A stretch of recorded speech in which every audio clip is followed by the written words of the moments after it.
Okay, welcome everybody to the Determined podcast, and today we have a very special guest, Bad Dreams, the creator of Dreamers End. I'm special. And we also have, for the first time, sadly, Viking couldn't join us for this, so we're gonna be having on a replacement commentator, and for this time and maybe some other times, also most likely Sunday, we're gonna be having Elsa on to be his replacement. Say hi, Elsa. Greetings, I am Elsa. I exist. Nice to meet you guys. That's nice. Anyways, yeah. So, do you want to introduce yourself, Elsa, for people who don't know you all that well? I can introduce myself. So I've been in the Undertale fandom since like 6 months after Undertale came out. I draw and write. I have drawn and written some things for Undertale for sure.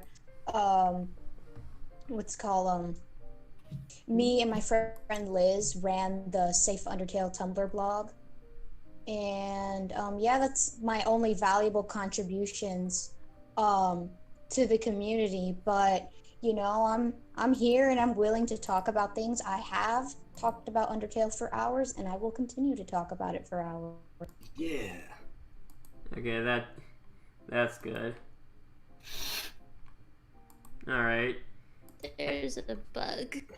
Oh no. Your duck just eat it.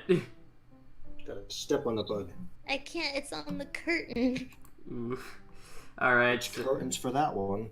Alright, so, Bad Dreams, I guess you should be able to... I guess you should also give an introduction. Okay, I'm Bad Dreams. Okay, I'll give a little more. I honestly joined the fandom kind of late, and it's kind of a really interesting story. Up until Undertale, I actually used to be part of a group that people would make fun of fandoms. You would make all sorts of like art parodies and stuff just to really, poke at people, push the buttons, showing their characters getting beat up and all stuff like that, as like a joke. And I became like the artist because I was good at photoshopping stuff. And one day the people were like, okay, there's this new fan that came out. It's just, it's the worst thing ever. The people are terrible. There's this character who was Sans, of course. He's terrible. Of course. It's like, we want you to make something out of it. And I'm like, all right. People goes, no, don't do it. It'll change you. It'll turn you. It's like a poison, a cancer. And I'm like, all right, I'll make a vote. I'm serious. These people took it very seriously. I mean, to be honest, that's how it was for me. I looked into it as a joke, and it was a cancer, and it did spread to me, and now I have been consumed. So, I mean, they're not wrong. They gave me a vote. I was like, okay, how about a vote? I was like, yes, if you want me to play it, to take a look, because I had to play to figure out what to make fun of, or no. And out of 65 people, I only won by, it was 56%. It was yes. So if it wasn't for them, I wouldn't have played the game, and came in with my notepad. All right, gonna start jotting down stuff. I got up to Toriel, and I was like, oh boy. And I got to the end with her, and I was like, I can't do this. I can't do it. I could not lay a single hand on her. I just couldn't do it. And that ended my career of making fun of stuff. Noble backstory. They held a funeral for me, actually. Those people, I was No dead. way. I was dead to them. Yeah, they held a funeral on Google Plus. Remember that? Google Plus. Yeah. Google Plus. Oh my God, my childhood. Yep. No way. Instead of oh, good. So they killed you off / had a funeral. Yep. Because I liked a game that I played. Yes. How dare you? How dare you like something unironically? And I started writing after that with no more parodies and stuff. I'm like, okay, I had this idea. And 3 years later, here I am, still working on that idea. And that's Honestly, that. like I didn't get to read most of your stuff, but like I saw how much of it, and I was like, wow, okay, I'm gonna have to like set aside a couple weeks for this, like, Yeah, no, you know. no pressure. I mean, it's Because a hard. lot of people, like, they work on something for a long time. Like, especially, I know comic artists have this issue where they put a lot of work into it, but there's like this weird nagging part in the back of their mind that they think they have nothing to show for it. Because, you know, it does take a lot of time to make a comic. But, like, you have so much to show. Oh, So, like, pat yourself on the back for that, for sure. Oh, thank you. Go Go ahead. just for a little side thing, not relating to anything on the podcast front or stuff. Okay, so you guys might have seen just now that okay, so I had to make this. I only had 10 minutes to set everything up, and there was some technical things that I had to that I had to do right quick right before we started. And one of the things I forgot to do was, okay, so one of the problems I've been having is that every time I make a thumbnail for the show and everything, for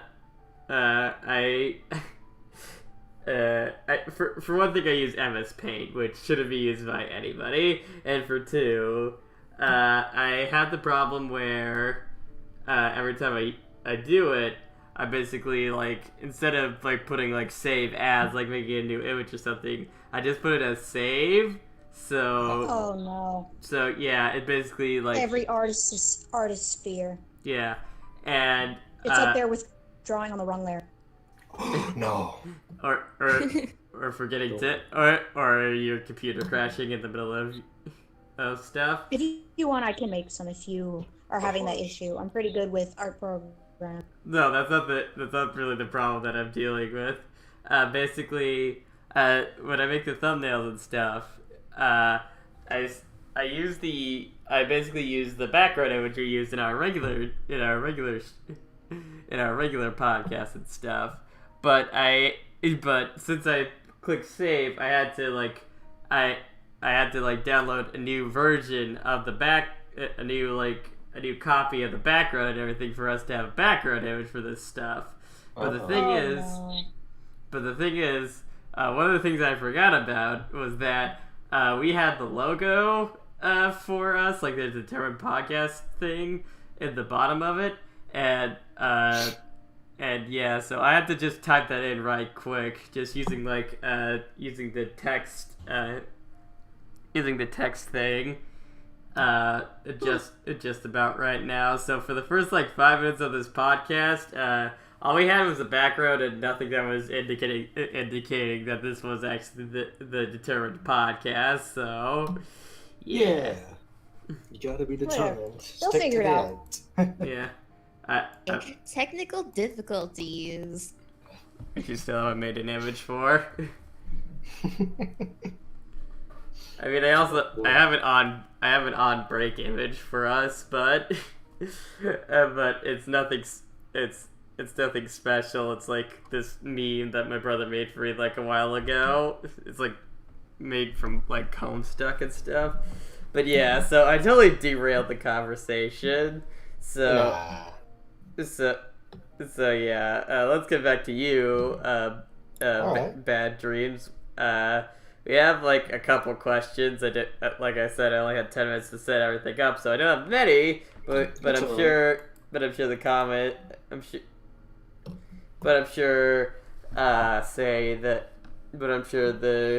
the people in chat could possibly give us some questions. And Yeah. No problem. all right. So what made? So, sorry, but I want to call this out. On Twitch, Who's Your Daddy says Cupcake sounds a lot like, is this Lois from Bob's Burgers, meaning that in an endearing way. Oh, Louise. That's how you pronounce it. Because I've never watched Bob's Burgers, Oh, so I oh, don't oh. know that Oh, it's character. real. Oh, did you ever It's watch real Gravity silly. Falls? Yeah. You know Mabel? Yeah. Same Same, voice. yeah, same voice actress. Okay. Same energy too, but Louise is more unhinged and crazy, and I love her. I've I watched, see. I've watched Bob's Burgers. I really should. I'm behind on so many different things: fan fiction, TV shows, movies I have to watch, video games I gotta play. I'm just behind on everything. All the places you'll go. Same here, honestly. I'm behind, so everyone's behind where they'd like to be. I just think there's too much good content out there for somebody to like somehow be ahead. I couldn't imagine it. Hmm. Okay, so yeah. Bad Dreams, what made you want to actually start writing your AU? Oh boy, that's a bit of a long one. I mean, to Go be for fair, it. the premise of the whole thing, the premise existed long before Undertale, like long before it even came up to me in a message from my friend going, look at this filth. Long before that, I mean, years. I made a character up. He didn't really have a name at this point, but his shtick was the same. He was this sort of, I don't want to say like a punk, but he was kind of a loner. He was always, you get near me, I'm going to push you away, and he was always very abrasive to people. And I used to write comics when I'd be in school. Instead of doing my work, I'd be doodling and writing little comics with this character, doing all sorts of stuff. Usually they were not very nice. I mean, it was always, someone walks up and does something and he beats them up. I remember one of them I had to write for creative writing class. I decided to write a story about how someone tried to mug him. So he pulled out a citrus cannon, which was a cannon that shot oranges at people. And, yeah, that developed. But what really started it, I mean, gosh. It was right after I had nothing else to do, like no more parody work. The group that would talk to me about it, I was dead to them. And I was like, I just finished the game, and I was like, damn, this is really, it really sticks to me. I don't know why it does, and I just wanted to write a story. It's because of the fluffy goat. But I wanted to write a story. Like, you play Frisk in that game. Like, it doesn't matter. You're like a blank slate. And this world, you become invested in this new world. Forget about the one above. That's for later. I'm like, okay, what if you were a character who he didn't want to be involved in this? And instead of taking everything silently like Frisk did, he just complains about the whole way. This doesn't make sense. This is stupid. Why are we doing this? Why they build it like this? This is just dumb and just this really. So basically, your old G plus friends being inserted. In a way, I mean, it's a lot to mention. I mean, I'd have to ask if you want to hear about what this story is now or what it should have been back then, because they're completely different now. Yeah, because once you start working on something, like you realize, maybe I want to go in this direction, and then sometimes it ends up being really good, and you're like, oh shoot, let's just pretend this was my idea the whole. I mean, that's what it is. That's how it really started. I mean, this was gonna be. It was almost like I was gonna start it where it was just like Frisk, but Frisk's mind, and kind of like a parody of Freeman's Mind, where he's just this neurotic individual who just has all the weirdest kind of thoughts when he sees things. And halfway through writing the outline for it, I was like, you know what? I'm going to use that character of mine. I already developed him so much to me, it'll be really easy to put him in, because I've already spent years and years imagining him. And that's what I did. Yeah. That's how his name is Brains. I know, it's a stupid name, but you're like, yeah, well, it's my stupid name. Why are you bothering me about it? Fair point. Yeah. I don't know. Should I go into the premise, or? Yeah. You can. Right? Yeah. I don't know. All right. But, just I guess to give a little rundown, the summary. the whole thing is the story was basically me doing everything differently, breaking the rules, breaking all the notions and the scripts. For starters, it starts on the surface. The first chapter is all about the surface. And it starts out literally, I'm sure some people have really... It starts out with like those EAS broadcasts, those nightmares, when you'd be home alone as a kid watching TV and you just hear like that horrible sound coming from your Yes. TV. Emergency broadcast system. I hate those. Yeah, I saw that part. That's I don't know what came over me, and it's because it's tense, you know. Like even if it was just a test, it just makes you all tense inside. Like it's like it's horrible, and that the empty house of yours is now like all scary for some reason. Yeah. That sets the mood for the rest of the story. I mean, you have this what is this broadcast for? This broadcast is telling people shelter in place. There's this really dangerous criminal coming. All right. You hear all the police driving by. You hear all the helicopters, and you hear dogs barking, and it's like, oh God, where's? And then we show the criminal, just this shady-looking guy, running away from the police, and eventually, he can't get away from them. There's none of that. He heads up Mount Abbott because that's the only place he can go. It looks like it's getting dire, and all of a sudden there's this strange little crevice. Inside of it, there's like a bunch of flowers. They look like they're growing without sunlight, and a big gaping hole. And well, in the end, he ends up taking that. He ends up jumping right down intentionally, and he wasn't. I'll just say he wasn't expecting to get up and walk away. He definitely wasn't. This was his easy way out, but he definitely wasn't expecting what would become when he fell. And that's kind of how the story starts. Honestly, I think that's genius. Oh gosh, really? No. Especially because, like what you said about how those alarms, they kind of put you like on alert, and there's like, what's this like unknown thing that's gonna happen, and like tension and stuff. It's true because I've played video games where they use those alarms in a similar way to like get you to be like, oh my God, there's some kind of danger, tornado. And as somebody like not to bring my business in, but as somebody who, that's one of my phobias, right? Those alarms and stuff, I get really freaked out by them. Like I think it's a beautiful way to like convey that sort of tense stuff, because it starts as that and then it just kind of, I don't know how to say it, but like I think that's genius.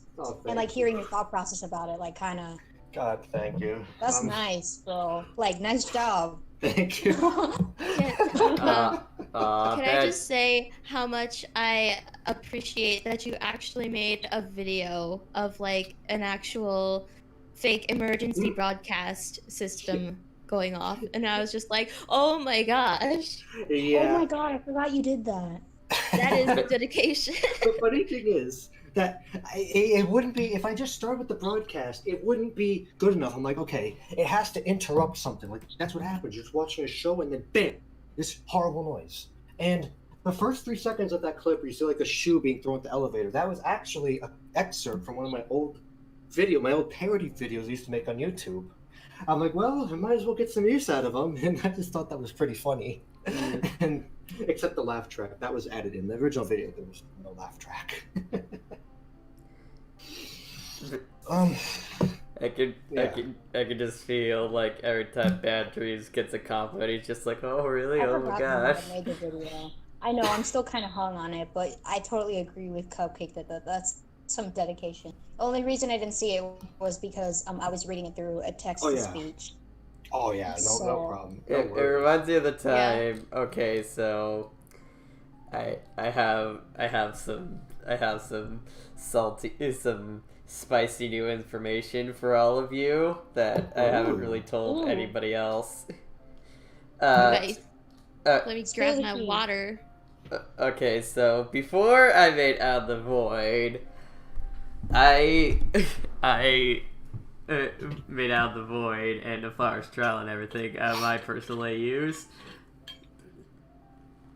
The ones that I have posted on AO3 and stuff, I actually had a different. I actually I actually wrote out the whole story with like a beta version of it, where yeah, basically I wrote the whole story, but it was terrible.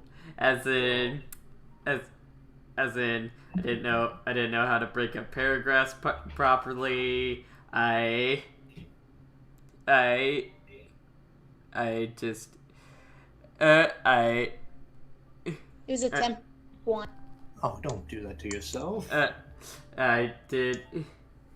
I made it so that like every time like a new paragraph has to start every time a new character is speaking. I didn't do that. I had like 0 descriptions for anything, and and the characters were all like cardboard and flat and stuff. But that's beside the point.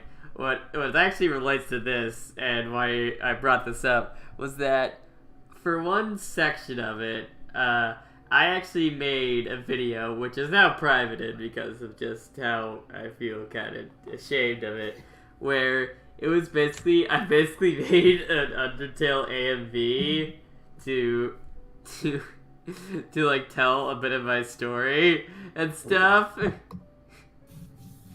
and yeah, it was pretty bad. Like it was obvious that Not void level of quality. Yeah, it was obvious that I was like editing together like a lot of different animations just to try and get what I was trying to say out of it and stuff. Also, I had to do some. Also, the music I had in it was from Homestuck, and I kind of had to.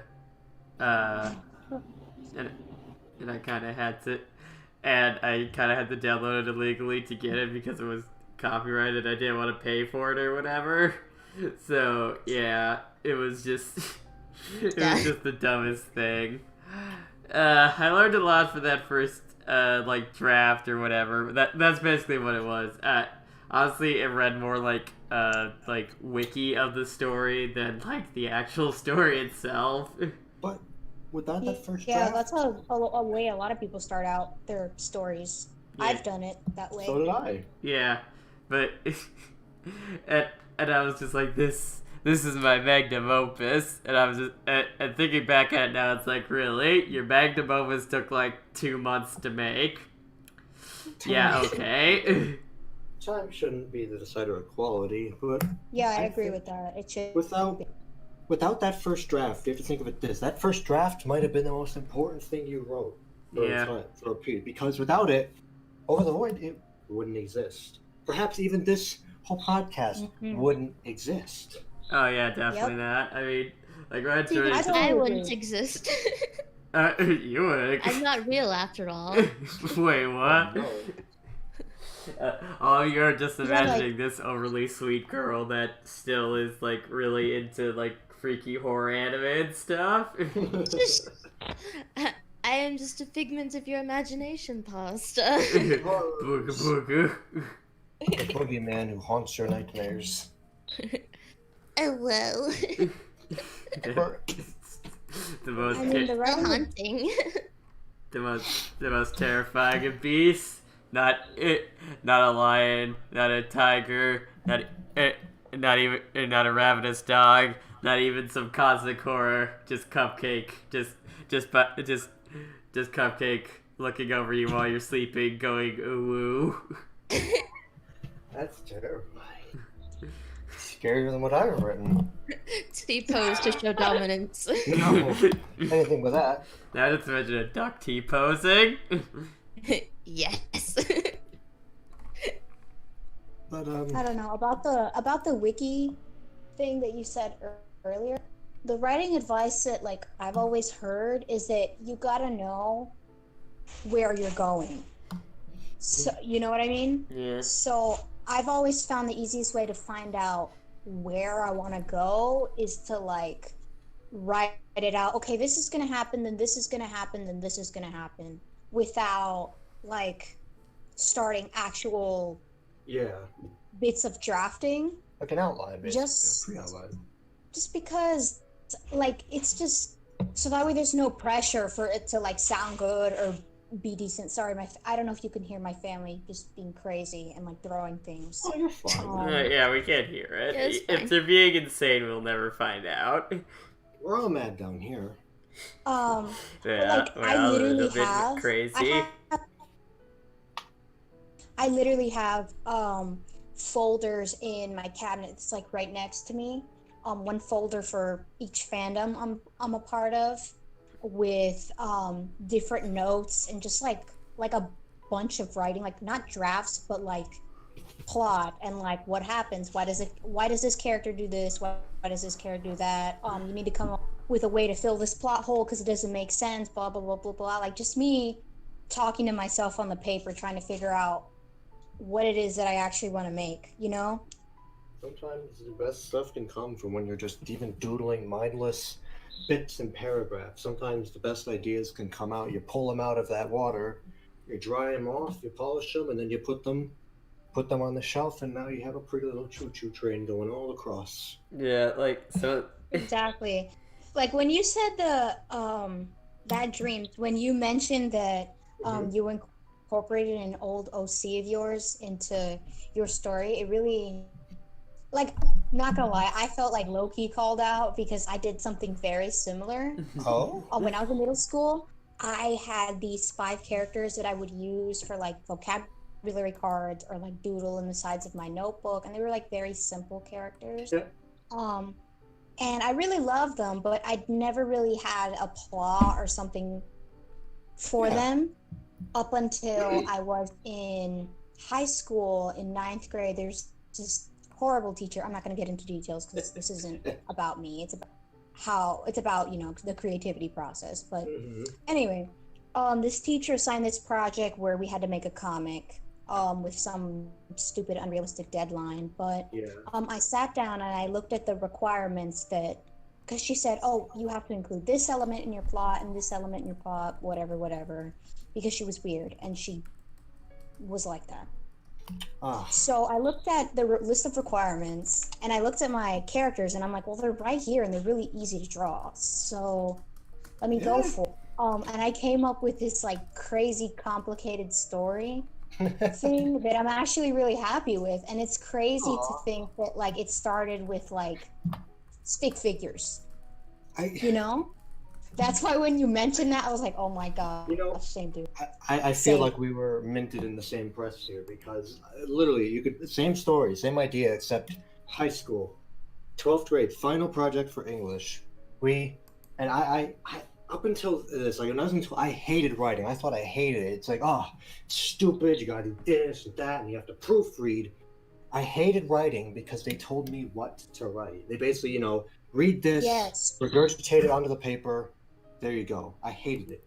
And this project is like, you have to write a short story about, and I'm like, whatever you want.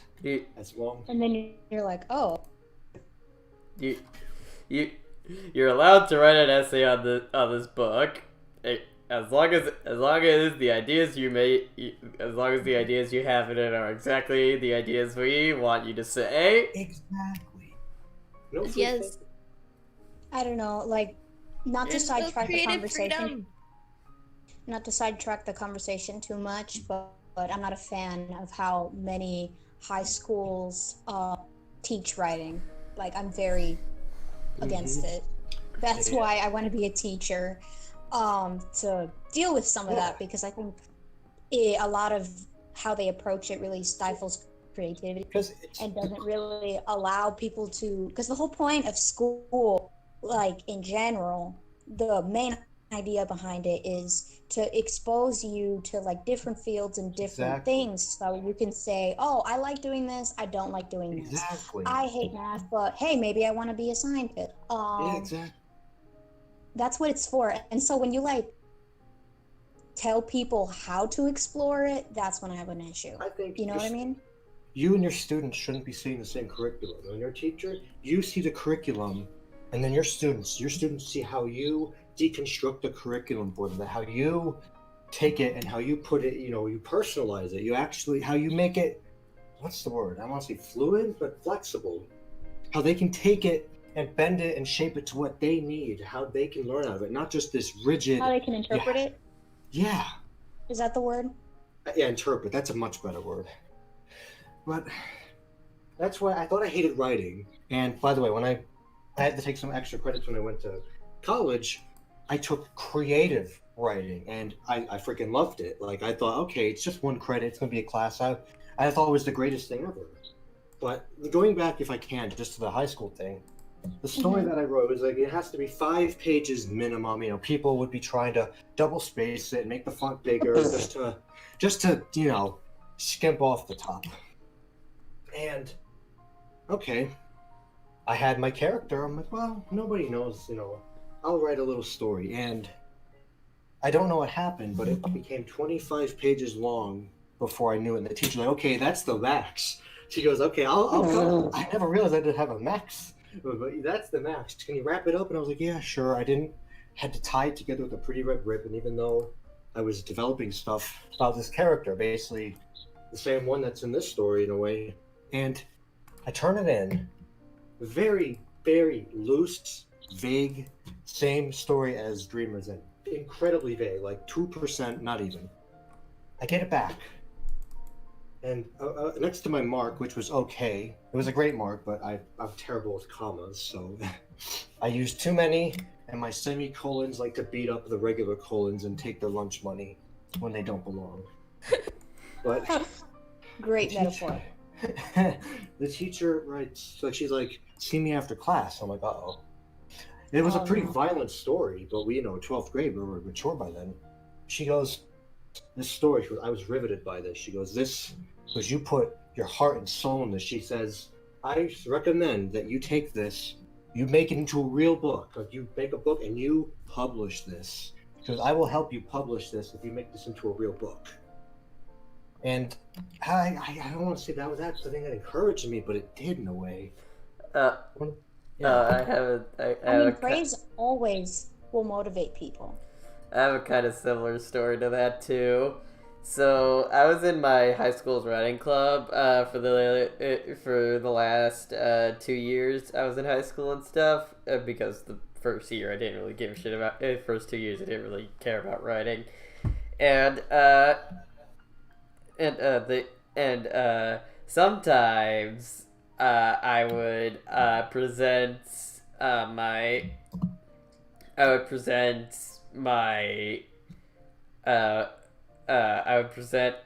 like excerpts from Out of the Void that I had written. And at the start, I was a bit scared to show it off and stuff, so I'd like change the names and everything, make them like super generic and stuff. But then when I got more confidence, Who hasn't done that? yeah. But then I got more confidence and stuff, and yeah, there were some interesting situations that came from that, needless to say.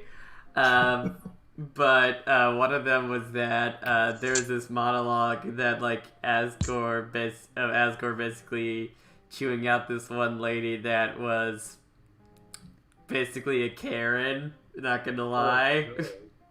And basically chewing out a Karen for being basically like specious / racist to monsters for them wanting to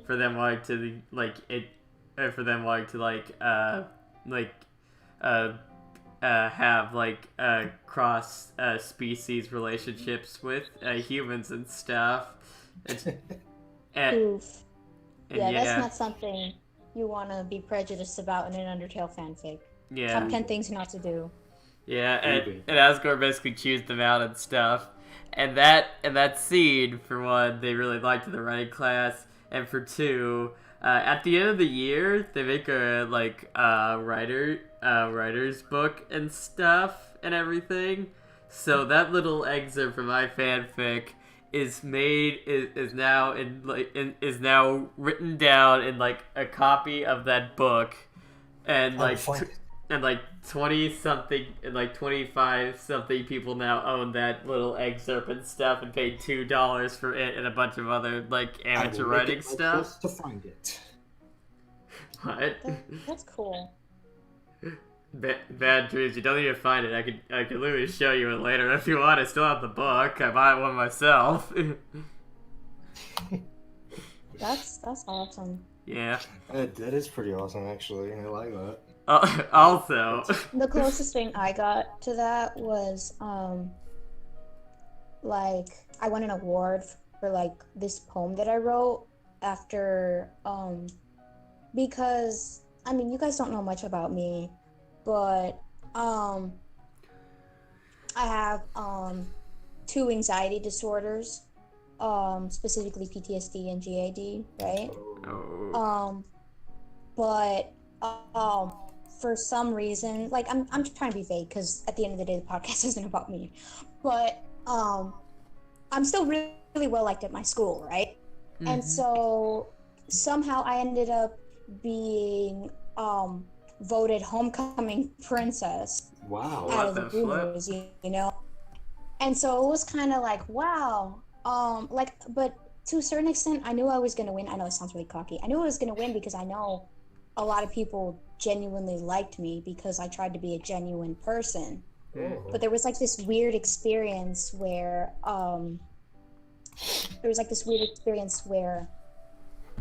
I was like floating around talking to people and everybody was like happy to talk to me, but I felt out of place no matter where I was. Even though like I would go to where the popular kids were and talk to them, and I would go to where all the nerdy kids were and where all the edgy kids were and all the LGBT kids were, and you know what I mean? I would go where everybody was and I would still feel like out of place and like I was just kind of floating around, you know? Gosh. And it was taking a huge toll on me mentally. So I was talking to my friend because I was like legit about to have a breakdown, right?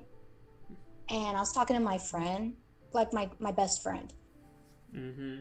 And he was like, well, you know, tell me how you're feeling so I can help you, whatever, right? And I was just like, you know, like half in tears, like, oh my God, you know, about to have a breakdown.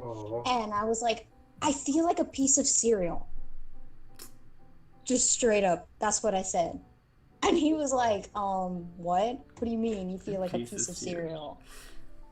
And I was like, well, like, you know, like when you're eating a bowl of cereal and there's like that last piece and it's like by itself and it's like floating around in the milk and like it doesn't really have a place to like stop.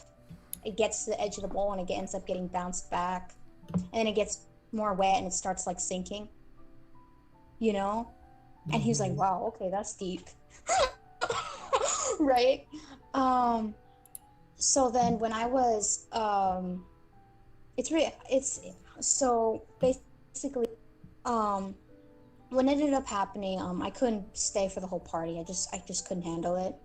And I called my mom and I was like, Mom, come get me because I feel like I'm about to explode. She came, she picked me up, whatever. I went home, I went to sleep. I didn't leave my room for like 2 days because it just felt too much like crap, right? But during that time, I had my phone out and I was like, well, I mean, I might as well explore the idea a little bit, right? And so I ended up writing like a poem about it, just kind of like expressing the idea of like the depressed cereal, and I named the poem Lost in Milk, right? Ooh. So, and I was like, this is cool. All right. Because I do that kind of stuff all the time where I just kind of, because I do enjoy writing, just don't do it very often anymore since I do have a lot of other things that I focus on. But anyway, back to the part where like it's actually relevant.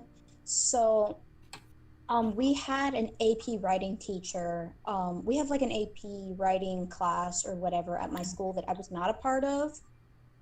But I saw that they had a bulletin up that said, hey, you can submit writing to this Scholastic Art and Writing Awards thing, whatever. And I'm like, I mean, I have this poem. Let me just do it, just for the kicks. Why not? You know, I was like, whatever.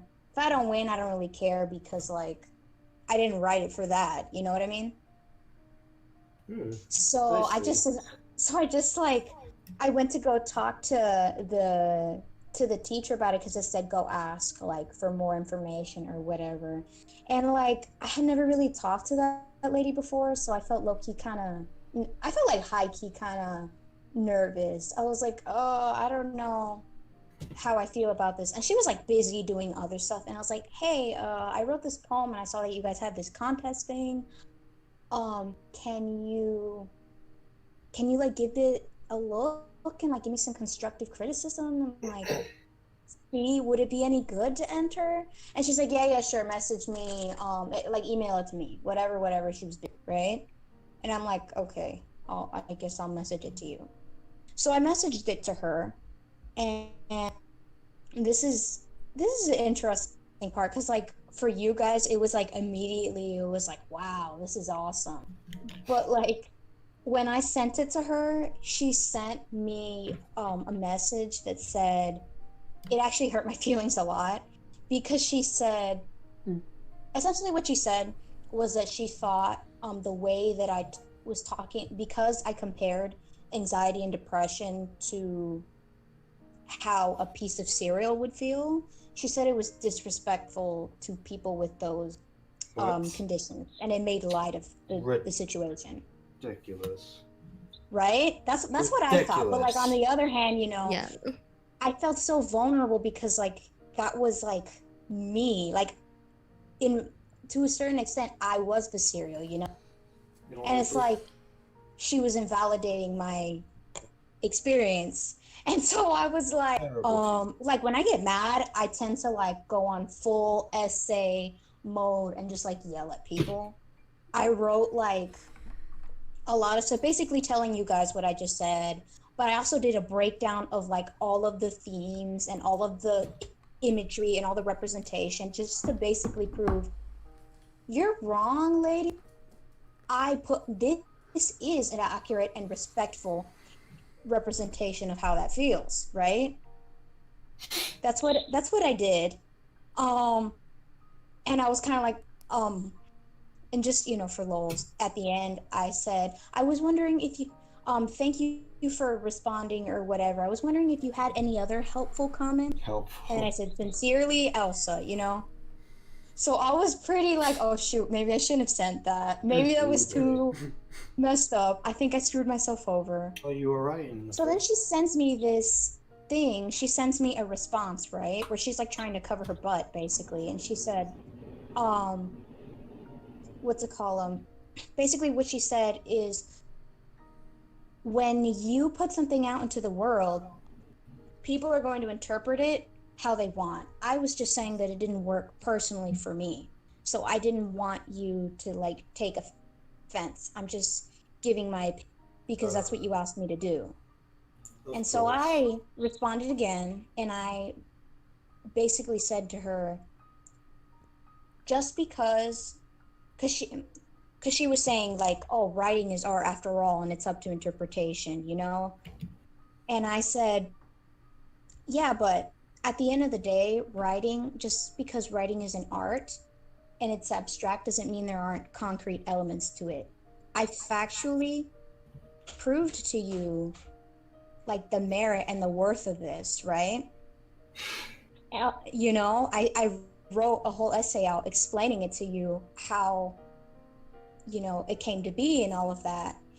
And I just think that that writing is a lot more concrete than you think it is. It does take a lot of skill, and it does take a lot of work to put your emotions and your feelings and your experiences or an idea that you have in your head into words. It's something along the lines of what I said. But basically, after I said that, right, I was like, you know what? Screw her. She's stupid. She doesn't know what she's talking about clearly. Because everybody else that I showed the poem to was like, wow, that's really deep. Wow, I relate to that. Wow, that's really interesting. I never thought cereal could have emotions like that, So I was like, you know what? Screw her. I'm going to submit it to the contest anyway. Good on you. And I won an honorable mention in my county. Damn. I mean, good freaking on you. And I was like, like the same feeling you guys were talking about, where it's like, wow, like I could do this, you know? Yeah. It's like like in my case, it was a reminder, but similar to you guys, it's like thinking to yourself, huh, I can do this and I can do it well. You know what I mean? Maybe I should pursue this. Maybe I should. That's what made me think maybe I should get back into writing, you know? May seem redundant to people. Some people think, oh, it's redundant, but sometimes you just have to hear that. You just have to hear that one thing just telling you, you know what? You got something amazing here. You just, you sometimes you really have to hear it, even though some people are like, why? Why do they have to hear it? I guess it's like it's hard to understand until, you know, it's you. It's the one You that get it, or you feel it. Yeah. That's what happened here, and this is my friend and co-author, they're Ms. Mayer. Yes, sadly they couldn't make it. They were going to be here, but they couldn't make it to the schedule. I cannot stress enough how much I'm grateful for them, because if it wasn't for them, this story would not exist. I would not be here. It would not be nearly as far as, and it just wouldn't exist, because for a long period, they were the only person who I could talk to about just anything, Undertale related, the story, just writing in general, like this, because my family, to them, you have to be a man, you have to like sports and be tough, and you have to be just generic man. When you look up on Shutterstock, man, that's what you have to be. So I couldn't talk to them, or else they would always invalidate me. Board split. Yeah, that sucks. I didn't have a lot of friends in school. We moved twice, and I was the weird kid, so nobody liked to talk to me unless they wanted to poke and see what I did. So I was a ghost through school. I didn't attend the prom or anything because, like I said, nobody to go with, no interest in going. So Mare was like the only person who I could ever. And the way that they talked to me, like, about my ideas, I'd be like, man, I must be talking your ear off. I'll stop now. And they'd be like, why do you keep saying that? You're the only person who feels like you should stop. Like, you could go on forever and ever, and I'll get back to you whenever I can. If I can't get back to you now, I'll say so. We talk about story ideas, character arcs, just stuff in general, and they've always been there. Like, whenever I had to talk, they had to talk to me. And to this day, I mean, story would not go on without them. I owe them a huge freaking everything. Yeah. That's how much encouragement can mean. Aww. That's definitely how much it can mean. I mean, Mara and I may be a couple of the only people who know the story is going to end, but they reassure me that everyone will know how it ends when I get there. It's not done right now, but we'll get there. Slowly but surely. Yep.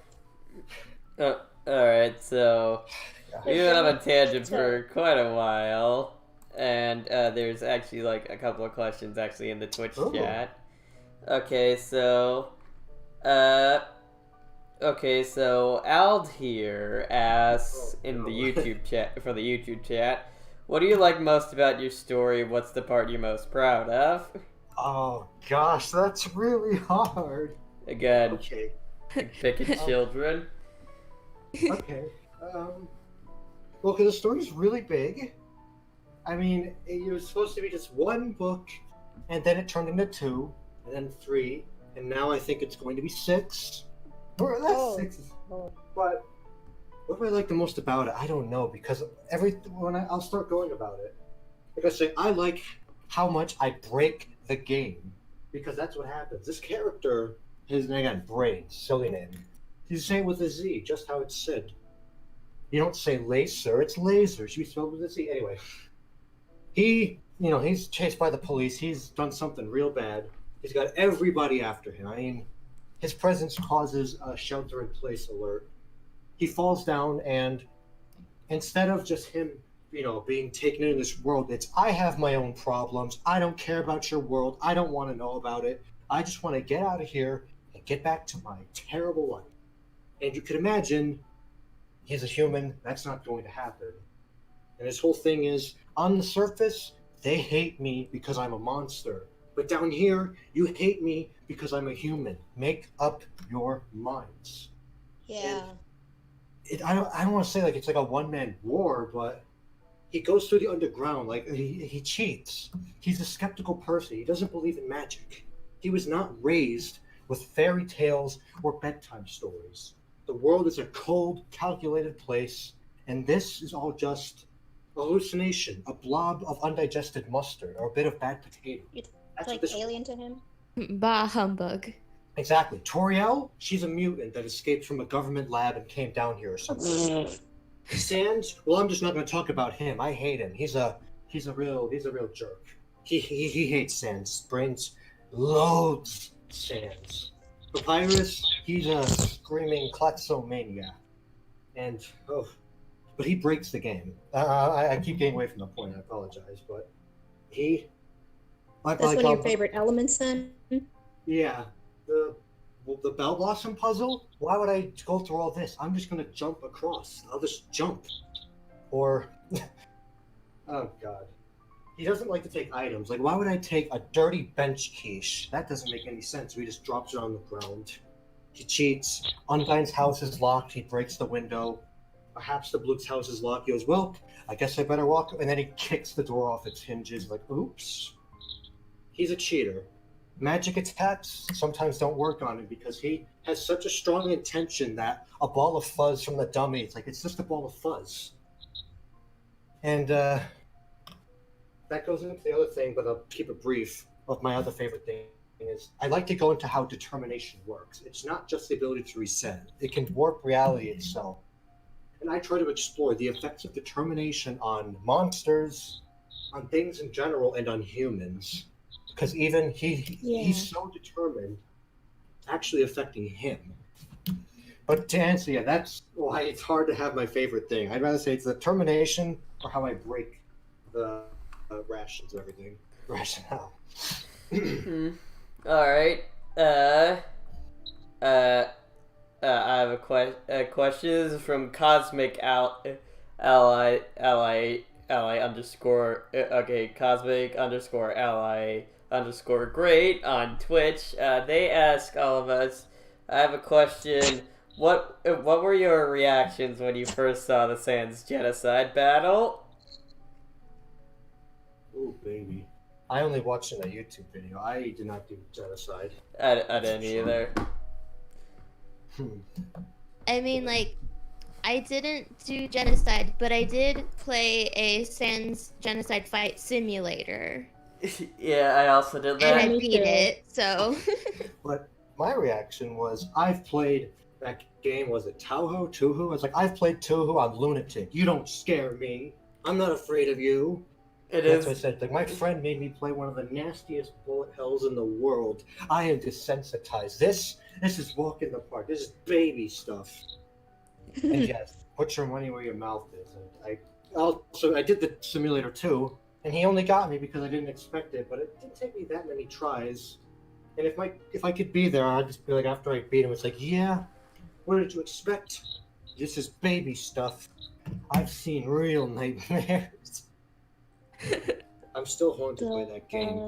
That honestly makes me want to play Tahoe, because I love those types of games. I wouldn't want to make one, but I love that. The squiggly bullets. No, not the squiggly bullets. I panic so much, but it usually ends up in my favor, as Pasta knows, because he's seen my Jevil fight that I beat with only one death. So. Ooh, nice. Yeah. Heck yeah. Nice. All right. The Oldil 993 or as we would know him, Bad Dreams of the server on with him, the Iron Waffle. Ask, got a favorite Undertale character specifically? Why are they your favorite? Ooh. I hate the questions like this because if it has to be one character, it's always like there's two characters trying to fight for the same spot. Mm-hmm. I have a ridiculously soft spot for Asriel. That's obvious. Everybody who knows me knows that. But I also really like. Also, anyone who looks at your profile picture gets that. Oh god, I just want to give him a hug so much, preferably at the same time. But Aw. I love, yeah. I like Especially, that I think too. both of them would be good huggers They would. And because they're fluffy. Ezreal people would be a who've good been been through hugger. the story, if anybody actually does go through this, I would say I do like Toriel, and it seems the characters I like the most get put through the ringer the most. And Toriel, oh boy, Yeah. she's in it for the ride. That's all I can say. Mm. She's in it to win. I'm that's what I say about that. Bad dreams. Do you Yeah. mind if I ask you something? Oh yeah, of course. So, like, I mean, I don't know, but like you said, Toriel's one of your favorite characters. Does it have anything to do with like, the fact that the fight with Toriel made you leave that G plus group or whatever? Oh boy, there's a lot. I mean, Because you in a talked way, about how you were like, oh, you know, I don't want to I hurt her couldn't and do all it. that. I couldn't do it. Well, in a way, yeah. To some degree, yes. There's just something about her. I mean, my original notion with her was, oh boy, and my friend and Ms. Mare and I had the same thing, like, oh boy, she's probably got a trunk full of skeletons or something, or a bunch of bodies in the basement. Oh boy, and then it's like, wait, The sad she's part is real? that she does it, and that's the tragic part. Yeah, it's at a summer home. It's at a summer house. Yeah. But I just there's just something about it. I mean, just the caring nature, how she's so lonely, and you just feel bad for her, and she just wants nothing but good for you. And then at the end, like the lengths that she would go for you, it's Bad I dreams. definitely- It's like even though she's you gotta love her for that. Bad yeah, dreams when he when I first. real like I remember all the extras were Ezreal. I imagine this big brute, like this horned brute, you know, like this nasty guy. He's like, oh, this tyrant or whatever, because you know what happened. And then when it finally clicked together in the end, like at the VHS tapes when it clicked together, that's when I was like, oh god. And then I realized his parents, and I was like, oh no. And it made me feel so unbelievably horrible. I don't cry at things. The only movie I ever cried in was Green Mile. You can take that to the bank, but I didn't cry the first time. But when I was watching my friend Mare playing it again, it was the second time when we got up to the end that's when it sort of brought me down. I don't know why the second time. Maybe I was just a unique day, but oh boy, Oh, that was a mess. I know I keep saying this, but I had something similar to that where, okay, so for those people who are on here that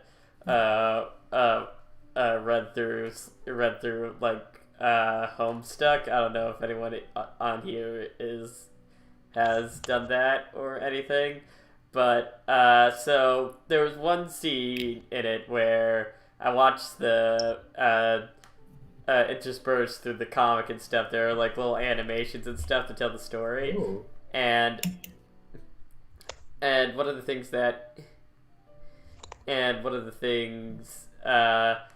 it was called "Do You Remember Me?" and stuff. And the first time, or no, wait, it's not actually called. It's called like Terezi Remember and stuff.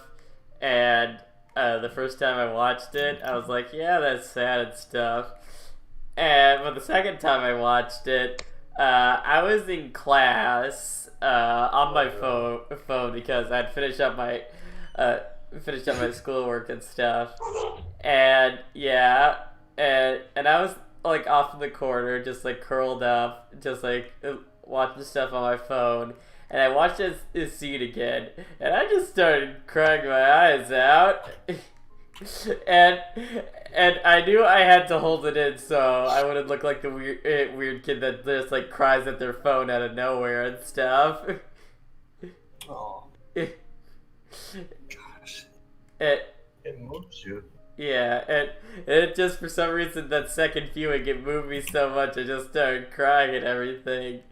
and just afterwards, I was just like, "The hell was that? I didn't do that the first time I saw it." It's weird the things that can bring you to tears. I mean, it sounds silly. I think it does. I always, you're your own worst critic. That's all I can say for what I'm going to say next. But there are parts of the things that I've read. Like this story gets really, I don't want to say it gets really bad, but it's violent. This character, I don't want to say he's a bad person, but that's the whole thing of the story. What is a bad guy? Every story has to have a bad guy, right? There has to be a bad guy in a story. It's not like if it is, it's a bad story. And no matter what story you read, there's going to be some kind of bad guy. Even if it's just like, the least cool guy, the least good guy. This character of mine, he's supposed to be the bad guy. He's got the law after him, he's the bad guy. He goes through the underground, he's mean to people. He's mean, he's pushy.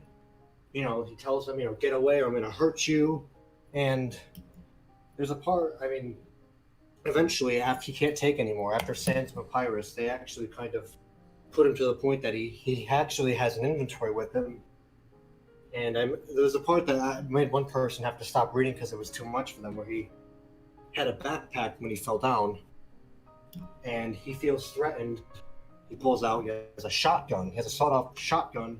And the implications of who's going to be waiting for him at the end of Snowden. There's a lot of moments like that where it's like, this is the bad guy. He's just going to go on a genocide run. But a lot of the times he doesn't want to be bad. It's just, I want to be left alone. He tells him, listen, I have to get out of here. Like he ends up, instead of being like a villain or a bad guy like people would think, he ends up being more like an anti-hero. Basically, but the underground, it's a bit of a spoiler, but things happen in the underground. It's like, he attacked somebody. He attacked a royal guard. He tried to kill them. This guy is savage. Undyne's like, this guy's a cruel, and he's like, oh, the big bad brains, of course. You guys didn't start anything. Because I've been telling you, I just want to get out of your hair. I have people after me. It's like, I don't want them to attack you guys. You have to listen. Nobody wants to. And he's mostly alone the whole story. And it's not... I've had moments where I start to feel like a little choked up. Like I have to sit back for a minute. Because there's parts that get so stressful, so almost heartachy. Let's just say, once he falls underground, that's not the end of the surface. All those people chasing him, they're not just going to sit there and wait for him to come out. No. That's, yeah. It's bad. It's bad all around. But there's a happy ending, believe it or not. No matter how bad it gets. But Right. Toriel especially, there's a moment with her that I had to put it down for the day because I was just starting to tear up. Like, actually, legitimately, tears welling up. I had to put it down for a bit. Mm. Yeah. Alright, so we have... Alright, we're gonna take another question from the official list of questions. The official list of questions can't look at because I'm not authorized to. I sent you another His link Majesty to be able to look at. Didn't let me get either, but that's fine, Pasta. You be in charge of the list. I'll be in charge of the Alright, question. President of the backseat. So Bad Dreams. You've had Yes. the thing of like every live stream we have, you're always in the chat and stuff. And yeah. And in the chat, I remember specifically one time and stuff. You're known to rag on Sans and stuff, and you once called him a doo-doo poo-poo head or whatever. Hey, watch the language. and It's not and I just want to know, why do you dislike Sans so much? Alright. Okay. So that's, I don't dislike him in canon, not at all. What's the word? In impressionless, just regular canon self. I dislike the direction that a lot of people, comics, fics, universe, I dislike my majority rule of him, where he's this sort of intrusive, know-it-all sort of guy. He always knows what's going on, like way more than you do, even when it would make no sense. Like, in canon, he knows what's going on because it's happened a bajillion times. But on the surface, like, okay, that doesn't make any sense unless there's been resets. But he can act like a huge jerk for no reason, or maybe sometimes he has a reason to act like a jerk, especially to Azrael or Flowey. But in other cases, he can just be just a horrible person for no reason, and you're supposed to sympathize with him. Like, yeah, he's justified. Everyone, I'm fine with saying that's fine. It's like, no, he's being a jerk. Someone has to call him out. Like, okay, man, that's uncalled for. Leave the kid alone. Or it's like, what did they ever do to you? I mean, I think the group of people who share your opinion is a minority, sadly, and I'm also in that group where the fan and sans tends to get on my nerves a bit. Yeah. And I just wish it wasn't, that viewpoint wasn't, or that interpretation of his character wasn't as popular as it is, but like to a certain extent, like what can you do? Also just Yeah. also why is he the one that gets the cajillion versions? Why does the fluff boy have a Yeah, there are like way too many. He ain't all that Sans is special. the closest thing to the one serve we've ever had. Yeah. He ain't all that special. I think like partly it's because like just effort-wise, skeletons are easier to draw than boss monsters, or just furries in general and stuff. Big adorable hug Honestly, entities. I've never understood that. The people who find skeletons easier to draw, I've always Those struggled with ribs. Sans and Papyrus way The more than joints. like Toriel or Undyne or any of them. Got the ribs and the joints and that's hard. I mean, I've tried to draw them before, but I mean, I've tried to put illustrations on all the chapters, like one per chapter, but I realized it took me more time to draw than to write the chapter, and that was just going to slow me down. So I'll try that. I'll get back to that later when I finish the story. But I was going to have to start drawing sans and stuff for a couple of the pictures, and I was like, oh boy, how tall do I make him? How small do I make him? How do I? That's when I was like, you know what? I'll put this down for now. Focus on the work. But I think the best thing you can. Oh, sorry. No, you go. It just. Oh, okay. Well, pardon me, but I think the best thing you can do, and again, I like, as much as I joke around, sans the big doo-doo butt brain butt bread. As much as I like to joke around with that, just be like a little kid, like a 5-year. The best thing you can do, and this just happened where I did this, is you have to take the characters outright. How do you see him? How do you see them? And make them how you depict them. And that's what I did with the story. I recently wrote a little one-shot, which is the second thing I've ever written, as weird as that sounds, where Sans basically acts as a wingman for Asgore to help him get Toriel back. And I depicted him, how I saw him. And after writing, I was like, you know what? Sans is not a bad guy. Although, yes, he sets up Asgore to fail, but in a way that is so like him that Toriel would miss this ridiculous plan. Could only be thought. That's what you have to do with characters, I think. I disliked Muffet at first, but then I got to a part in the story where I wrote her, and what I did with her, I did something that I didn't even expect out of her, in such a way that she became like one of my favorite characters ever. The same with Undertale. It's just weird how your opinion changes once you get into them, once you research them, and once you bring them alive based on how you do it. So that's what I think you have to do with characters that you don't like. Sorry, go ahead. Sorry, I didn't mean to interrupt. No, you're good. That's why the wiki writing draft approach thing that we were talking about earlier. Yeah. That's part of why I like it so much, because you really just get to be alone with the canon, like your notes, and like what you want, and like you really get to like analyze the character and like understand. I don't know. It's so beautiful to like get to a point where you're like, oh my gosh, I think I get it. Yeah. I'm not the thing is that like I found that style of writing and stuff is just like I was actually trying to legit write the story like how it was supposed to be, and it came out like that. That's why I was so uncomfortable with it. Also, like that whole like I get that. I've had moments where like I tried to draft a story and it ended up being so cringe. I just used it as note for a second attempt. yeah, I like mean, it helps.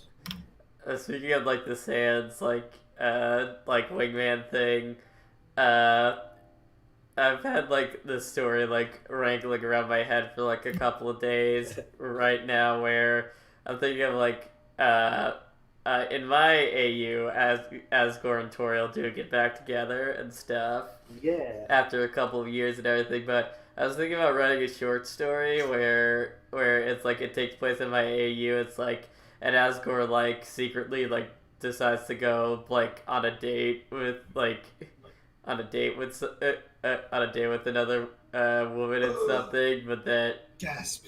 but like he thinks he's like moved on from Toriel and stuff. It's like but like halfway through the date and stuff, it's like he realizes he hasn't, and like when he like go, it's like when he goes home and stuff, when he's like when he like drops off his date like at her house and everything, he's just like well he's just they're both just like this isn't gonna work. Nope. Oh.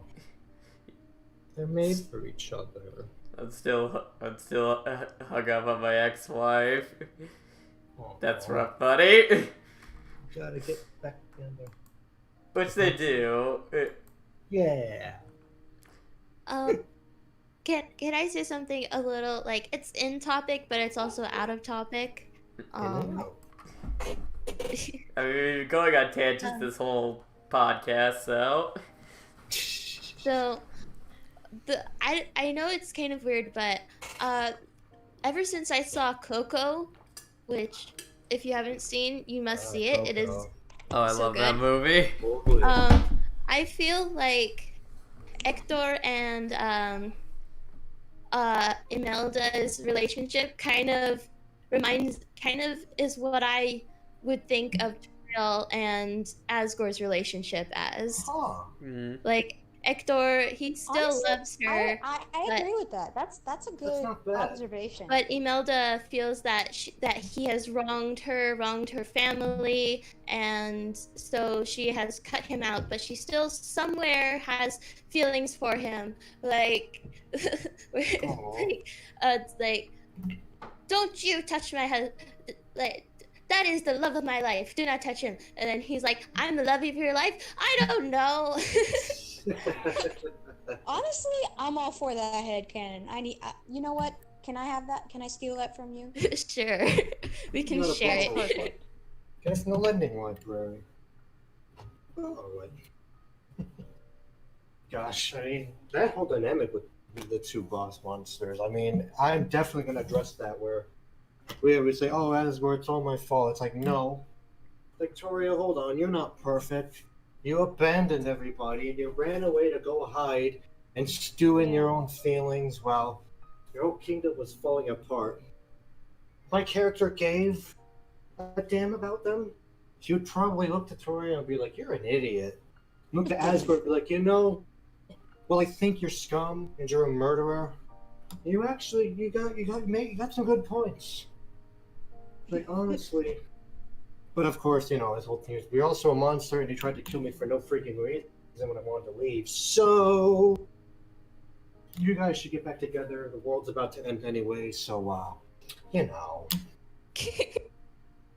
That moment when a pessimist has like the best idea.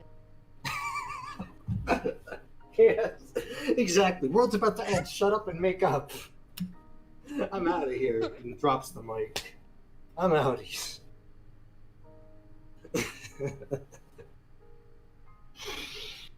Gosh, though. Alright. Here's another question from the chat by Dr. Mecca. I'm guessing this is for all of us. what's your opinion on Gaster's omnipresence theory, along with characters that spawn from it, like Corfrisk? Oh boy. Okay, so again, I don't jack about anything when it comes to Underverse and stuff. I'm not I'm a little familiar with Corfrisk, but the omnipresence thing with Gaster, that was interesting. Yeah. I think it can be used. It can be really interesting to delve into, but I don't want to say it's overused. I don't want to say some people use it as like a Deus Ex Machina, just it doesn't make sense. Gaster, slap a Gaster on it. Oh, he's out of the world. It's Just remember, blame Gaster for everything. I mean, yeah. this may or may not be like a hot take or whatever, but like, I would rather have people slap Gaster over it than like Sam. You know? Oh, okay, yeah, that's fair point. That is fair. That's a good point. I'd rather have it where people like do just explain it away by Gaster stuff than.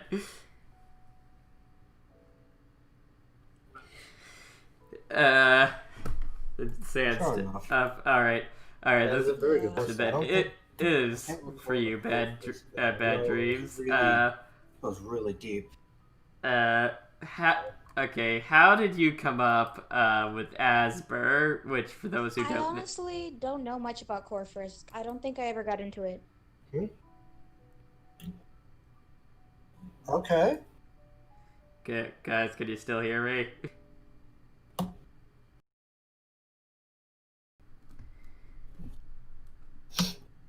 Are we experiencing Hello? Yeah, could you say that again? Okay, cut out a little bit.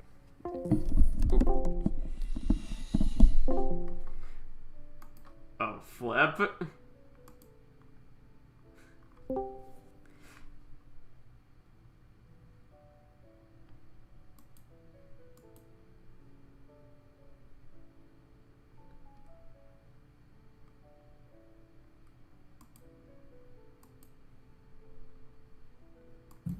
So, what's it called? I guess I could just read the question. You have the secret guys, list. Guys, am I alive? Oh, you're back. Yeah, Hi. you're Yes. alive now. Oh, thank God. So, Guys, and I think my internet went out for just 5 seconds. The stream's still going. I didn't catch your question. I'm sorry. All right. What I was about to ask was, how did you come up with Asper, which, for those who don't know, is one of Bad Dreams' OCs that he really likes a lot. He's a sleeper character. That's what I want to call him. So that's a long story, and I'll try to keep it very brief. He's definitely a character who I haven't written anything about yet that anybody knows. But I've got about 100 pages and pictures and stuff that Mare and I collectively have collected over the years. And as soon as I finish Dreamer's End, as soon as I finish this story, I'm going to do a complete 180 with my writing. Instead of this ridiculously angsty, oh my god, this is so dark and why story. Literally the one comment of the story was, why have you done this? But instead of this, it's this ridiculously fluffy slice of life sort of. Aww. And I mean, you gotta broaden your horizons somehow, right? Well, yeah. I don't want to say Asper and himself is a mystery, but he started as a really simple request, really. It's like, well, who would not want to be related to Azrael? Who wouldn't? Well, but I think goat monsters are just a little bit better than humans. You can, if you want to quote me on that, that's fine. I'll stick by my words. But the goat monster is better than humans. Bad Dreams 2020. He's basically, I would say in a way, he's a sibling. And he'll have a backstory, don't worry. And it's going to be a lot of ridiculously fluffy moments. But I came up with him out of just my desire to write a bunch of comics about cute things with goats and Azrael especially. And this is a character who will basically idolize this guy. He will idolize him Asriel did not like being alone. He might start to prefer it after a while, because this kid will like literally glue himself onto his leg. He will not let go. I know it sounds weird. I can't give context. We're not ready for that yet. It's just it's just how you talk about them in a private conversations, which Right. I'm just like you're just like, oh my gosh, I love this little fluff ball so much and everything. I mean, yeah, and it's his whole thing is he like. I don't play favorites, but Toriel is kind of his favorite. That's a no-brainer right there. He's not a self-fencer though. I have to make that clear. He's not. Although sometimes I wish I could be. Sometimes, but don't quote me on that. I won't stand behind that. I mean, I like him so much that a picture that Mare made for me, I actually got it commissioned from a person on Etsy who turns drawings into plushies, and he sits on my desk and keeps me company alongside other goats. Oh my god! Yeah. Could you Dang, I want one. I mean, I can share the seller's page. They're really good. Could you take a picture and like? Cute. Could you take a picture and like send it to me so maybe I could like show everybody? Yeah, what sure. you... Let me get one off my phone real quick. Let me get one off my phone because Yeah, send it in the Discord chat and I'll put it on screen in a second. All right. Let me scroll up, but yeah.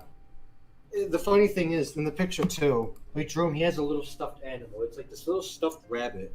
It started out as a stuffed rabbit, but then it got all beaten up, and Toriel picked it up and she sort of mended it, and it looks a little more like her. Like she made it look more like her because that's what he likes. And he calls it Mrs. Mom. That's what he calls it. And we didn't expect, like in the picture, the picture we took, which I'm still looking for. He's dragging the animal out by its ear, the stuffed bunny, like a kid would. And the seller, they actually made the stuffed rabbit with him. They actually made it, and it's really tiny, and it's adorable. Oh my Really? god! All right, I got the photo. Like, I love when I'm just stuffed animals imagining have that. stuffed animals. Yes. All right. Yes, I love stuffed animals that have their own stuffed animals. It's just like they need their comfort too, you know. I have a couple Alright, like I've said before, I have a couple of stuffed animals on my desk too. Oh, same. I have too many. Same here. I have way too many. I have like a bunch of them because I have a little mini walk-in closet. I just have a bunch of them just looking at me.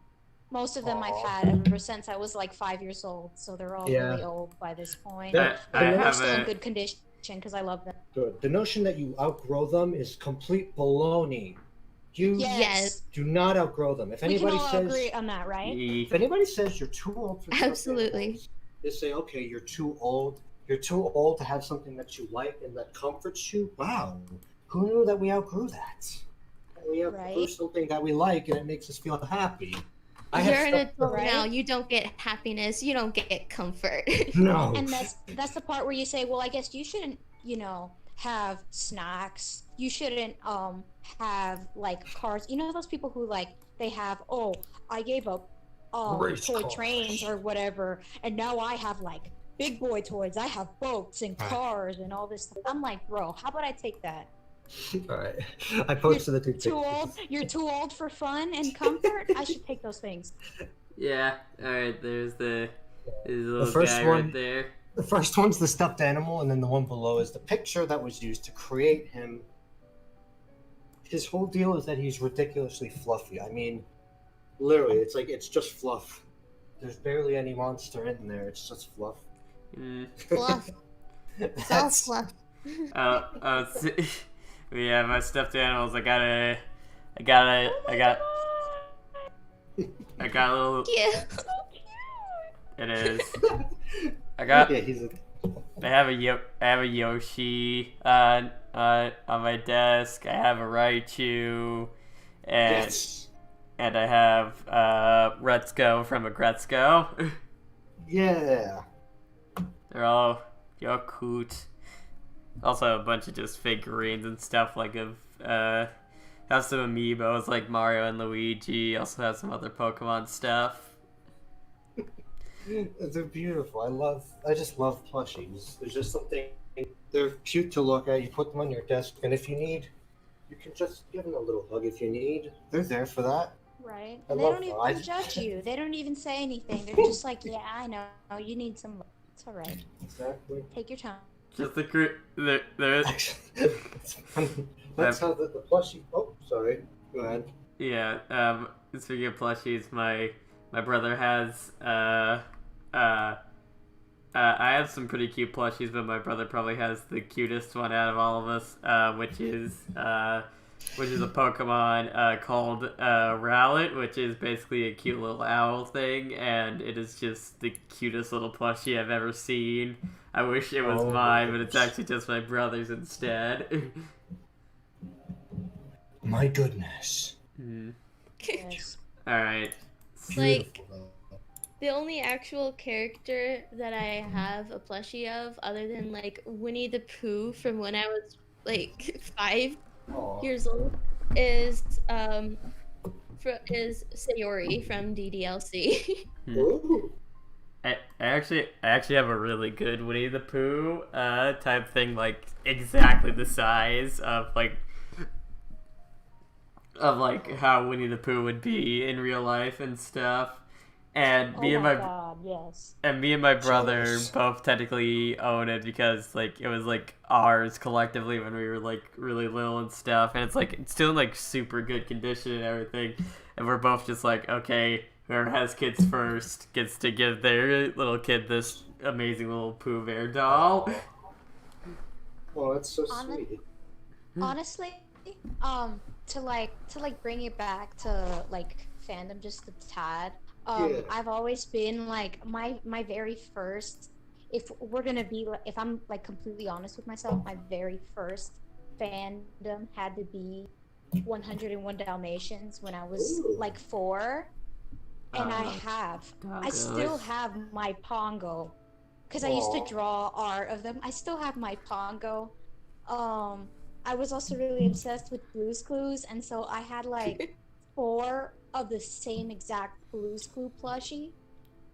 But I like put like, cause I was a little girl, so I had a lot of hair ties and headbands and stuff. So I would put one on each one, a different one on each one, so I could tell the difference.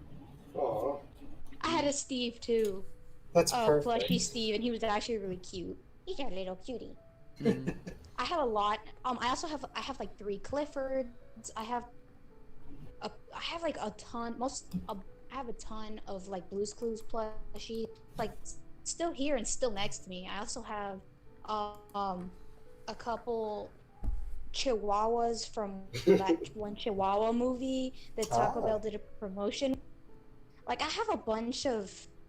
I think most of my plushies are actually from specific franchises and not like just random awesome, ones. bro. I also have Tiki and Plague from Miraculous, Ooh. which I got way more recent. Like I think I got them 2 years ago. My mom surprised me and said, "Look, I bought these from France. Look."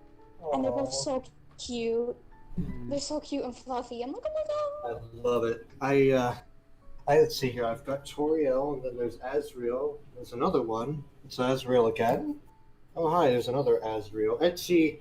When Fangamer did not have an official Azriel plushie, I panicked. Then Mary was like, Aw. "You ever heard of a site called Etsy?" And I was like, "What's that?" Oh, They pushed me down a rabbit hole. That's what they did. heck yeah. But that's the best rabbit hole to go down. Oh yeah. Etsy. Yeah. I haven't really explored Etsy all that much. I don't have, for how much I love the game, I don't have a single piece of like fan merch for Undertale really, which is Get the I have- plushies. They're cute. all of the things that I have were gifts, and they were gifts from the same people because they know my love for Undertale. Oh, I had. And they're Aw. actually the people that got me into Undertale. So I have- envy you. I have 2 shirts, and now I have a Deltarune poster that I still need to put up on my wall. Yeah. That's awesome, dude. But I made like still on the subject of plushies, I have a Sans plushie that I am sewing. Well, I was sewing, but it's on hiatus for the moment. But I finished the jacket, so I have the little blue Oh, jacket, and I added Nice. block to it. And I made my niece, the one who got me into Undertale. She Aw. got into Pokemon last year because of the Detective Pikachu movie, and so for her oh birthday, yeah.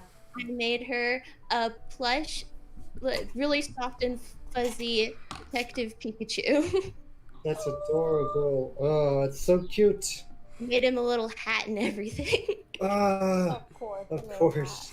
I mean, you So have to. cute. That's just the ensemble. I think. Honestly, I'm like one of those people that even though um like there's a lot of fandoms that I'm not into, but I do have like bare bones knowledge to, and Yeah. Pokemon is definitely one of them. Oh yeah. And I was just like so in love with the Detective Pikachu movie because I was looking at all the designs of them and I'm like, oh my god, this one's so fluffy. Oh my So god, it's so fluffy. I need a plushie of that. I need one of those in real life. They're You know so what? cute. I used to have a plushie as a kid from Lilo and Stitch because I thought Stitch was the cutest thing in the freaking world. I mean, he Of course, we got it Valid. straight from Disney World when we visited, and it was very, very expensive. But that's not the point. I find that though. I never A got rid small of a single price one to of my pay for things. salvation. Never got rid of a single one of my Mhm. plushies, even with these kind of parents that I had as a kid. They're just in a box somewhere. I even have, when I was this was when I was a baby. It was a lion puppet. It was actually I got it from my aunt, I believe. I used to call him Mr. Lion. That guy, he's been through the ringer. He's had so many patch jobs and stuff.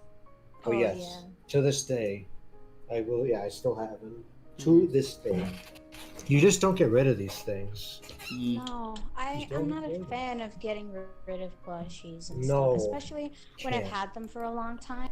Especially because even though I have a younger sibling, I spent most of my big years, like most of the years that most people think as like immediate childhood, like 0 to 6, I Yeah. spent them as an only child. And Aw. I had a pretty messed up family situation. So like my BFFs, and I didn't have any friends either. So my best friends were like my stuffed animals. So when I look at them, I get like a happy, pleasant feeling. Even if I don't play with them like I used to, you know. Of course. Oh yeah. But I've drawn them. I have some really nice liner, like not to like self plug.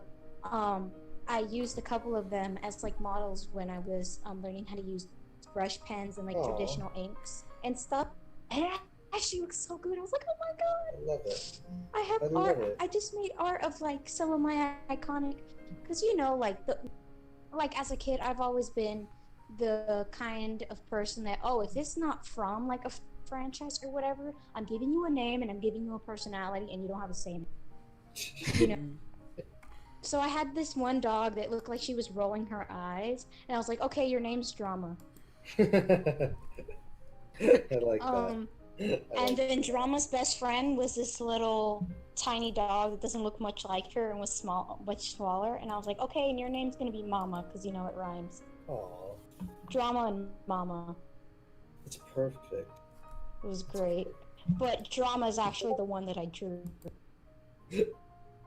Perfect. Plushies unite us all. That's. I love where this conversation went. Yeah. love Okay. So, Honestly, any video, honestly, any game or franchise having plushies is like Sign awesome. of I just wish I could buy all of them. Gotta buy them all. You gotta. plushies. I was gonna say Pokemon, but then I realized that didn't make sense. Hmm? It, What was? trying to look up. Oh dear. I'm looking for the drawing that I did of Drama. Because I was really happy with it. Here is our. Someone in the chat is like asking like where you can find your work and stuff. Come again? Is he cutting out for you guys too? A little teeny beeny bit. Alright, Teeny beeny alright, bit. is that better?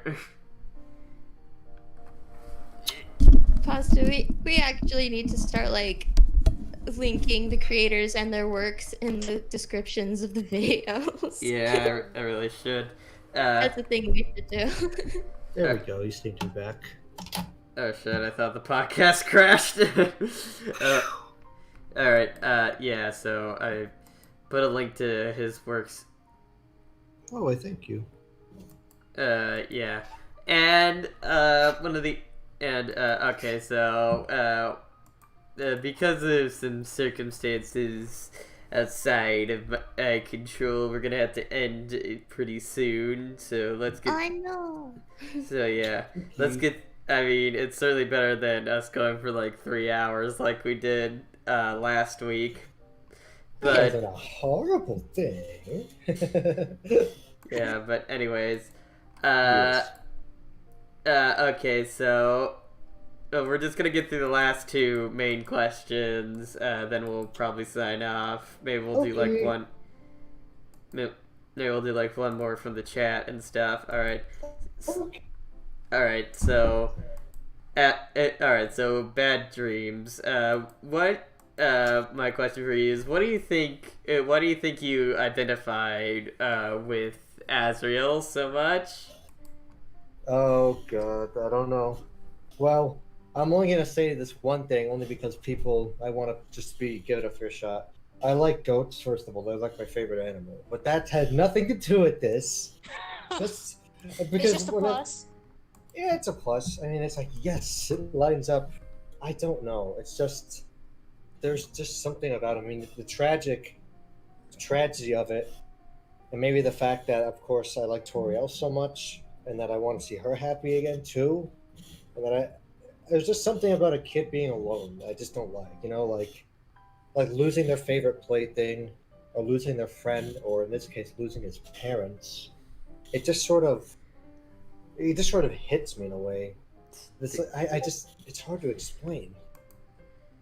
I just want to, it just makes you just want to, get there, embrace him, and just, say, I'll find a way to fix this, I'll be the grown up. I'll find a way to fix this. I don't know how I'm going to do it, but mark my words, I will get you out of this. Uh, That's just sort of the vibe I get. Why do I feel like Bad Dreams is gonna be like the best parent out of all of us? No. No. I mean, he seems to be. He just seems like seems so comfortable with understanding stuff that like kids really care about. So he's gonna be able to connect with them so Yeah. much. I definitely think like the best parents are the ones who really try to like see where the kid is coming from and have their perspective to help them better understand, the world. Because all you're really doing is like mentoring another human. That's all. You don't grow up. You just get taller. Yep. So that's what I say. I agree with that. Or you don't in my case. Okay. Honestly, Because- same. I'm done growing. I've been done growing for like 2 years already. No, like 5 years. Yeah, like Pasta Cupcake. knows I'm a short. Cupcake is a small. Yeah, I'm like 4'10". Oh my gosh. Ooh, that's shorter than me. I Yes, found I someone. I have been not growing for a long time now.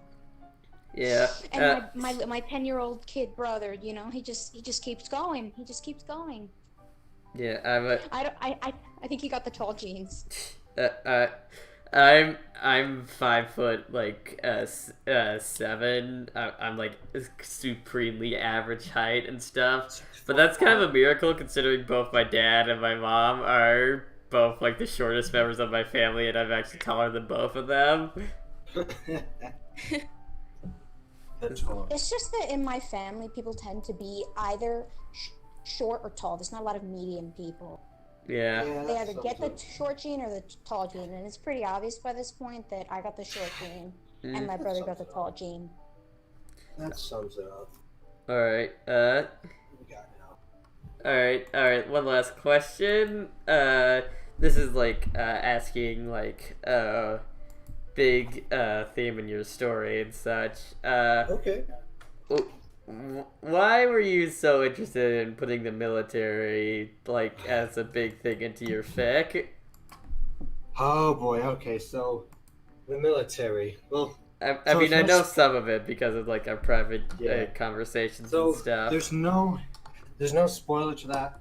I mean, I guess you would say it's a spoiler, but not really because you don't have to go that far into the book to know. But yes, this story does something that some of my friends are like, oh, I've never seen this happen before. I disagree. I think this has been done before. We just haven't found the trick that does it. It's probably obscure too, but my character has something that he's done that the military, the United States National Guard come in, and they come in after him, and you can imagine, well, they're not a big fan of him.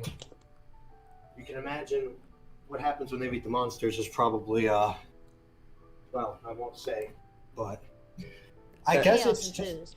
A it's good just because I guess I good like the example idea. for people. Scientists in military Black Mesa. Oh yeah, yes, I based them off the HECU Marines a lot. I mean, I've even had a couple of references to how. We Yeah. will kick your Bad ass. dreams. Hmm? Do you think like I don't know, like to me it sounds like is that just another way for you to like break the game because it's not something that like isn't mentioned? In this case, I would say no. That applies to like almost like the little things, the things that apply to my character. But the military, I mean, they're definitely not supposed to be there. But I like to see to it just like, are these the bad guys? They're going and they're slaughtering them. Like these creatures, they are slaughtering these creatures who, in most cases, are defenseless. They don't want to hurt them, but then it's like, okay, but what if they knew, like, if these monsters get one soul, this could be the end of humanity. The government's like, we got to get rid of them. This is just, they're too dangerous to live. Are they the bad guy? Is the military, the National Guard, the bad guy? So it's more to like push the theme of like morality and grayness and like who's really good and who's really bad and all that. It's a bad situation all around, but nobody's really the bad. Well, yeah, I'm not gonna say, oh yeah, that's a great idea. That sounds so much fun. I'm not gonna sit here and say that. Oh yeah. Mm. Who's the real bad guy? Is it the monsters because of what Asgore did? Is it the military for trying to just protect their people too? Or is it my character because he wants to save? He wanted to get out before this happened. He's like, okay, if I get out of here fast enough, they won't want to mess with this. Like who's the bad guy? And also, how bad can this get? Like how horrible can this get before there's a threshold? Okay, there's no turning back. Yeah. I haven't found that threshold yet because I think there's always a way. That's not Dave's Ex Machina. Like it's all planned. Don't worry. Mm. There's always a way for things to get worse. Oh yeah. Oh, and like depending on how you look at it, that can be optimistic or pessimistic. Yeah. I tend to comfort myself with the idea. Well, I mean, it could get worse. Yeah, that's why I like the military. I think having a concept like that, just like overwhelming strength, and sort of like a nameless, like the government in a way, I think that can make a really interesting device or interesting spin on a story.